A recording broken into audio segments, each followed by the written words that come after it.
Can you fly this plane and land it? Surely you can't be serious. I am serious. And don't call me Shirley.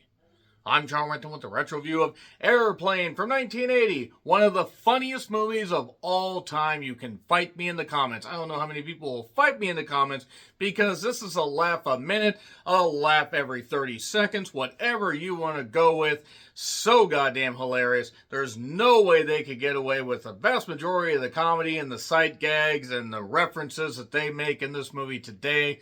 Holy goddamn shit, there are things that just would not fly at all, but I still love it. I will always love it. 45 years after its release, this is so goddamn hilarious. This is the box set that has the sequel that, yeah, I'll retro review that at some point, but yeah. But that being said, let's talk about Airplane. So this was written and directed by Jim Abrams and David and Jerry Zucker, who would go on to do other films such as the Naked Gun movies. Yes, there is the second one. I do not own it on Blu-ray. I'm sorry. Forgive me. I must stop this comedic sin that I have not rectified yet. I must try to find a way to do something about getting the second one. And I will be reviewing the new Naked Gun movie. Oh boy, oh joy, oh blitz. This movie, though, there's not a goddamn moment wasted. It is so funny. It parodies and just destroys the goddamn cliches and ridiculousness of the airport movies. Google how many airport movies there were. You will be surprised. And honestly, it, makes fun of other aspects of other war movies while not making fun of war itself. It just has fun with just so many of the characters in this. And the cast is goddamn loaded. You have Robert Hayes, who plays Ted Stryker.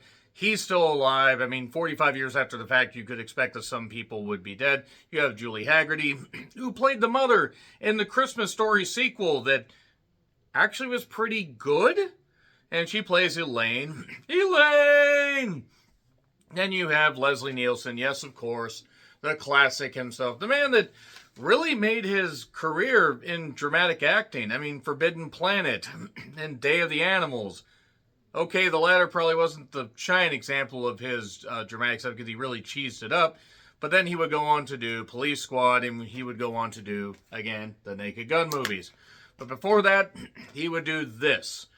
And I'm just going to be perfectly honest, without Leslie Nielsen, without just everybody understanding the fucking assignment and just really just being so deadpan. There are so many people in this movie known for their serious acting, or at least mostly serious acting, that they play it so goddamn straight. That's what makes it work.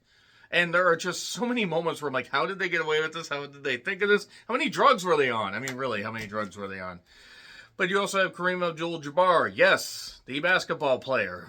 One of, honestly, the most iconic basketball players. You have Lloyd Bridges, who died in 1998, and he lived a long, full life because, my God, he was like 85 when he passed. You have Peter Graves, yes, the host of Biography himself, and from Parts to Clonus Horror. Remember that MST3K episode? Yeah, Peter Graves. He played Captain Over. And then you have Lorna Patterson, who played Randy, the other flight attendant. Gee, boy, 44-year-old me didn't realize just how attractive she was. And, good for her. Anyway, you have Robert Stack. Yes, Robert Stack. Unsolved Mysteries. I think that was the thing. And, of course, you have the lady that spoke jive, Barbara Billingsley. Yes, June Cleaver herself, the one that said the first controversial line in television history, Ward, weren't you a little hard on the beaver last night? Do you really want me to recount the plot of this? It's just making fun of all the airport movies, as I said, and having laughs so goddamn constant, you will not be able to catch your breath. One of the greatest comedies ever goddamn made. I will still laugh at this until the day I die. Who knows? That could be tomorrow. Hopefully not, because I have more shit to review. But yeah, $3.5 million budget. That would be $13.7 million today. And a gross of $83.4 million. So it made its production budget back within the first weekend. And that would be $326.4 million in today's money. So I'd say a sequel was definitely going to be greenlit quickly. If I remember right, I think this is 80. I think a sequel is 82. The sequel has moments, don't get me wrong, but it's like Ghostbusters and Ghostbusters 2, just with much more of a drop-off for Airplane 2. So, the announcers, apparently the white zone is for loading and unloading the passengers only. There's no stopping the red zone. The red zone is for loading and unloading the passengers only. There's no stopping in the white zone. Don't tell me which zone is for stopping and which zone is for loading. Listen, Betty, don't start up with your white zone shit again. They were apparently a real-life couple. I assume, I don't know if they're actually still alive. My God, it's been 45 years. But, one of the characters that did honestly steal the show in any scene that he was in was Steven Stucker, who played Johnny. The tower, Rapunzel. He unfortunately passed away in 1986 due to AIDS, at the age of 38. Like, that's just a shame.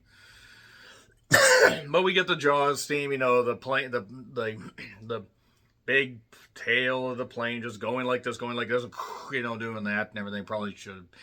With a bald head, I probably shouldn't do that hand signal, but nevertheless,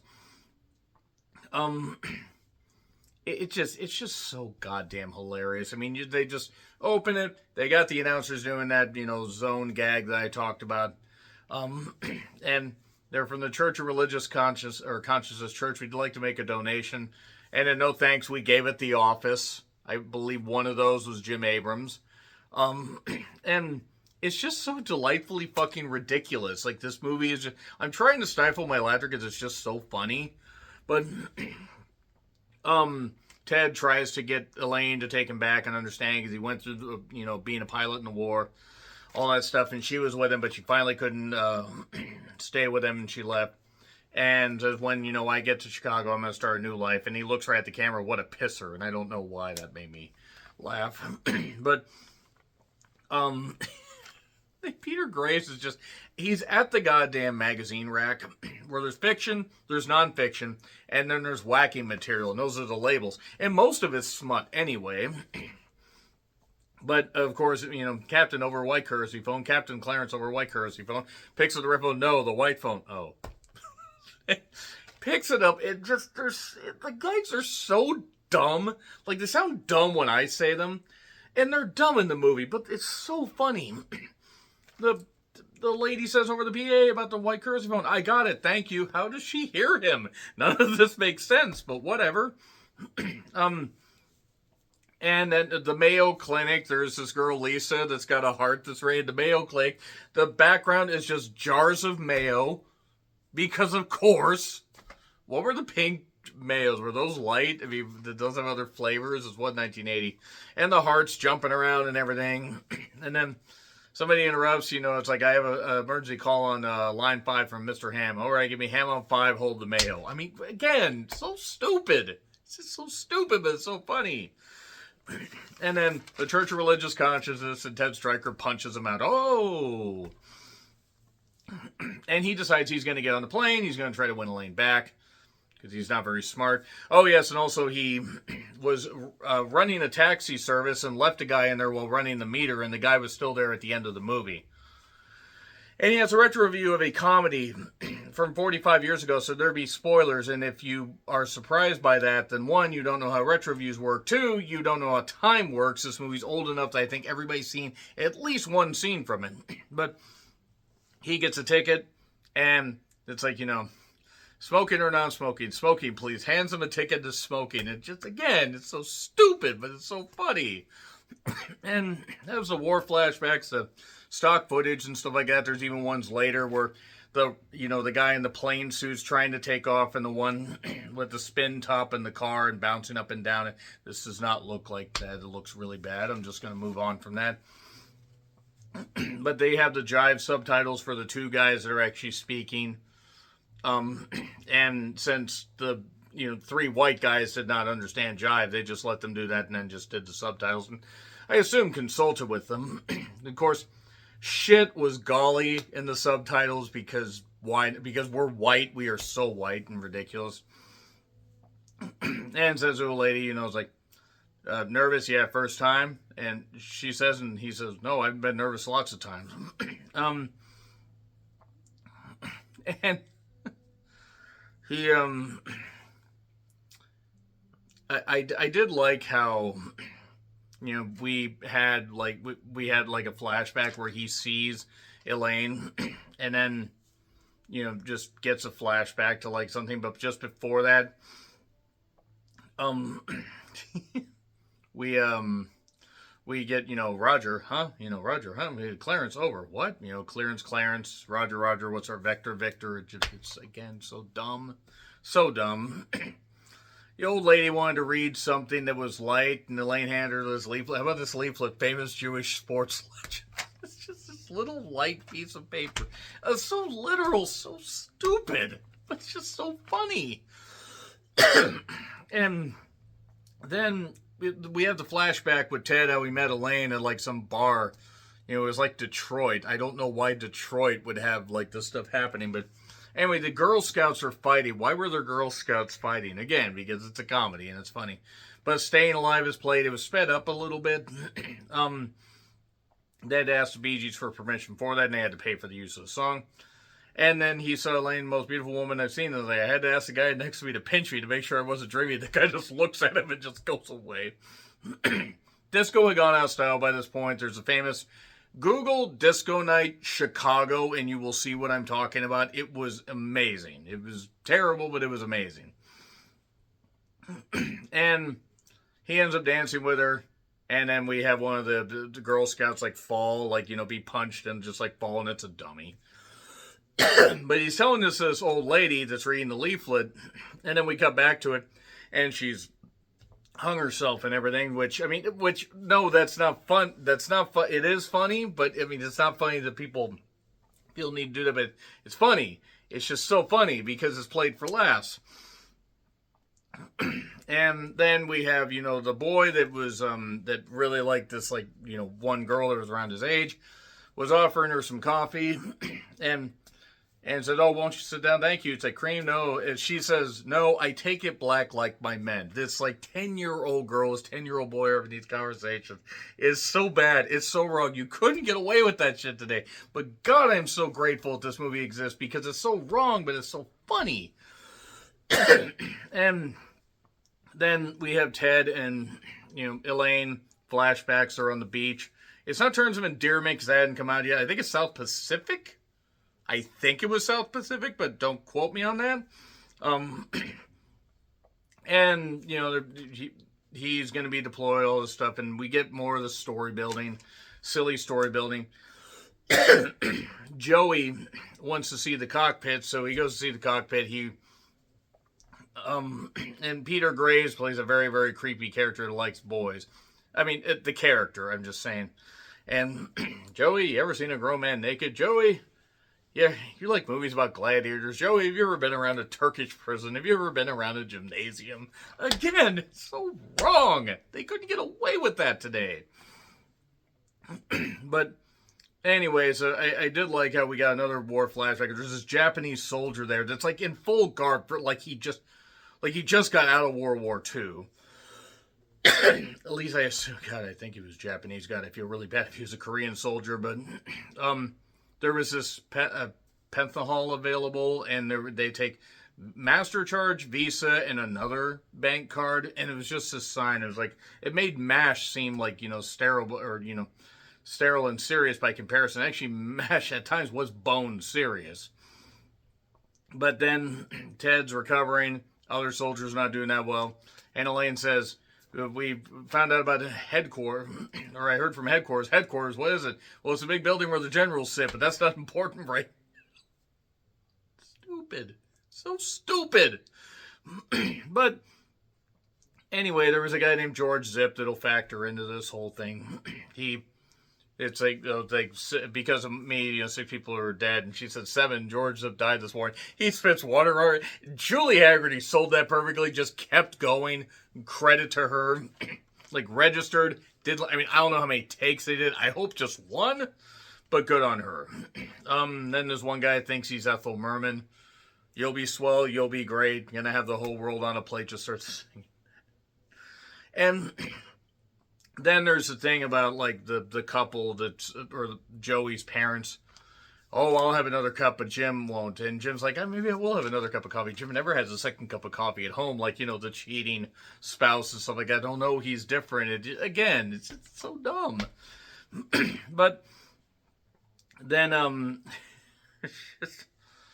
we have Randy, again, Lauren and Patterson, very attractive. But the stewardess singing, "We Are One," singing that song. Not the song by 12 Stones. It was the Nexus's theme, but you'll know it. But knocks the tube out of Lisa's deal, and the mother's trying to do CPR, but the heart's all squishy because it's all bad. And I don't know why. I don't know why it was so funny. And then another part, we get another flashback with Ted and Elaine, and they're like, helping this tribe and everything. And there was this thing instead of Tupperware, it's called Supperware, and they're like trying to like teach them about sealing food. Then he teaches them basketball, and of course they're obviously very good at basketball because that's the idea. They were eager to learn, and then they were learning so great. And Ted basically can't leave the past, and that's part of the reason why Elaine won't be with him. But then that, above all things, led to my drinking problem, and he would always put the cup up here or here. It just, God. Alcoholism isn't funny. At least not to some people. It's funny to me, but nevertheless. Then the Japanese soldier is like just trying to knife himself right there because he just can't stand anymore because Ted's just that ridiculous. And yeah, Joey, have you ever been to a Turkish prison? God, again, no. And the idea is there was a thing about steak and fish, what you would eat. The fish wasn't very well cooked, very well prepared, well kept, whatever. So people started getting sick. This woman started getting sick, and we get introduced to Leslie Nielsen probably about, I'd say, almost halfway through the movie, just thereabouts, maybe 40% of the movie. And stewardess, I think the man next to me is a doctor. Sir, I hate to wake you up, but are you a doctor? And it cuts to Leslie Nielsen. He's got a fucking stethoscope. That's right. Because again, Leslie Nielsen, playing it so straight at this point. I'm not saying that Leslie Nielsen hadn't been in comedic stuff before, but if I remember right, he was pretty dark in a goddamn episode of Columbo. And if not, I think it was before this. I think it must have been. But then this lady was really sick, and he kept pulling eggs out of her goddamn mouth and cracked the third one, and bird flew out, because why not at this point? And then people start, getting sick. Kareem Abdul-Jabbar gets dragged out. He's in his basketball gear. Well, why was everybody sick? Well, we had a choice: steak, fish. Yes, I remember I had the lasagna. Just so fucking ridiculous. So fucking ridiculous. Leslie Nielsen just being deadpan. It works. And then we get Otto the dummy, who actually gets a credit on IMDb. That's the inflatable thing. And then we have Lloyd Bridges as McCorsky, I believe, and we have Johnny. And, Lloyd basically says, how about some coffee, Johnny? No thanks. And looks like I picked the wrong week to quit smoking, quit drinking, quit amphetamines, quit sniffing glue. Just going to cover all those here. And then Elaine had to blow Otto's tube. Yes, it looked exactly like you might imagine if you have not seen this scene. And then it's pretty obvious, like, basically they have the dummy flying the goddamn thing. The dummy's driving the bike. Nobody will get that at this point. Unless they're a diehard wrestling fan and watching this, they don't know what this is. But Elaine basically says, nothing to worry about. By the way, is there anybody who know how to fly a plane? I hope the woman that, appeared topless and bounced around for a few seconds is having a very good day, assuming she's still alive, because those were nice. So, everybody's just going insane, losing it. There's two guys fighting with swords. And then they get Ted to go into the cockpit, and he says, both pilots, Shirley. It's like, can you fly this plane and land? Shirley, you can't be serious. I am serious, and don't call me Shirley. And then Lloyd Bridges basically is talking to people, and he's explaining it to one person, continues to explain it to a person that just walks in the scene, and says this, and this guy's like, yep, okay. And then says to two guys, hey, you go that way, you go this way, and explain this. And they're conjoined twins, so they're just stuck in this shirt. It's so fucking stupid, but it's so funny. And then I really actually liked how he did the picture of himself. Got the wife on the phone. And when the kid's in bed by 9, the gate, the yard wire, the gate, the dog, let out and the gate locked. And remember I get a note to the milkman, no more cheese. And where the hell is Kramer? And he's like, Kramer is Robert Stack's character, by the way. And he's just like this. And they cut to a picture of, him with the same pose. And I bet you if they panned just over, they probably would have had more pictures and would have just been funny. But then we get Robert Stack's character, Kramer, this one guy that gets attacked by the family dog. And then they're driving, and Kramer's explaining about how he used to be with around Ted in the war. Things didn't go all that well. And then the rear projection stuff where it's like they hit this guy on a bike. The things really speed up faster as goddamn horses from cowboys and Indians in a stock footage film for no reason. And then, Ted's reading all the stuff on the goddamn dials. Trim, mixture, wash, soap, rinse, spin. And then he's calling Mayday, Mayday. It's like, Mayday, what the hell does that mean? Mayday, why, that's a Russian New Year, Johnny says. And then there's a point where, Joey's mother's freaking out. I got to get out of here. And one guy's slapping her. Doctor says stop. Leslie Nielsen slaps her a couple times. The nun's slapping her. Other people one person's got boxing gloves. One person's got like a crowbar. One person's got a gun. The other person behind the person with the gun's got a bat. If the gun doesn't work at point blank range, you might have other problems. And then we have Robert Stack taking the glasses off. There's those smaller glasses underneath. And he's talking to him. He's talking to Lloyd Bridges' character and says about, Ted. Ted's having, Ted cracks under pressure. And then this native spear just flies behind them into the wall. For no reason. And it's funny. And then Lloyd Bridges is like, you're going to have to talk him down. You're going to have to talk, him, onto the tarmac. So you're going to have to talk him right down to the ground. And a watermelon drops. And then the guy, fortunately, they had the scene blocked properly. Because that really would have hurt. But the guy's just, a few feet behind is just wandering around. And talk him right down the ground. I don't know why. It's so delightfully stupid. I mean...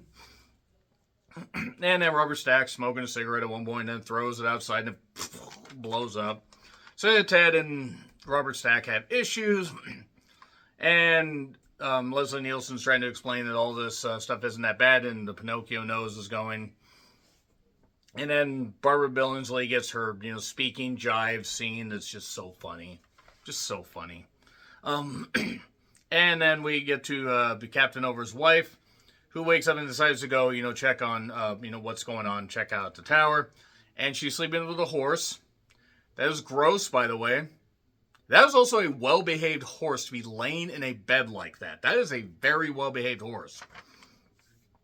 And then some news reporters show up trying to get, some stuff. And one guy's got a fucking ice cream cone instead of a microphone. Because, of course... Johnny takes over and says, it's got big wheels. It looks like a big Tylenol. Okay, boys, let's get some pictures. They start stealing pictures off the wall. So literal, so dumb, but so funny. Oh, they don't make comedies like this anymore. And then the newspaper stuff, all this. We have 2 serious newspapers. Then the third one, boy trapped in a refrigerator, eats own foot. Carrie Von Erich tried to use that excuse. So then, for no reason, Carrie Von Erich joke, well before he lost his foot in a stupid accident. And the nun was singing Respect by Aretha Franklin. And then they lose an engine, and Ted's like, when, Kramer hears about this, the shit's going to hit the fan, and then some shit literally hits the fan. It was obviously some kind of chocolate mixture. It had to have been chocolate cake batter. Because otherwise, if it was that dark, that person might want to go to the hospital. But then Ted has doubts. Dr. Rumack, Leslie Nielsen's character basically tells him, oh, I knew George Zip, and he was talking about this inspirational stuff. He says, I don't know where I'll be, but I won't smell too good, that's for certain. And then they're going to land the plane, and then at one point Lloyd Bridges is sniffing glue and dives out the window. It's coming right at us, dives out the window.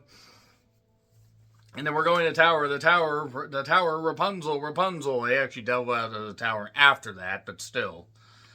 And why was some guy getting his laundry out of like the switchboard area? I don't get it. It's so dumb, but it's so funny.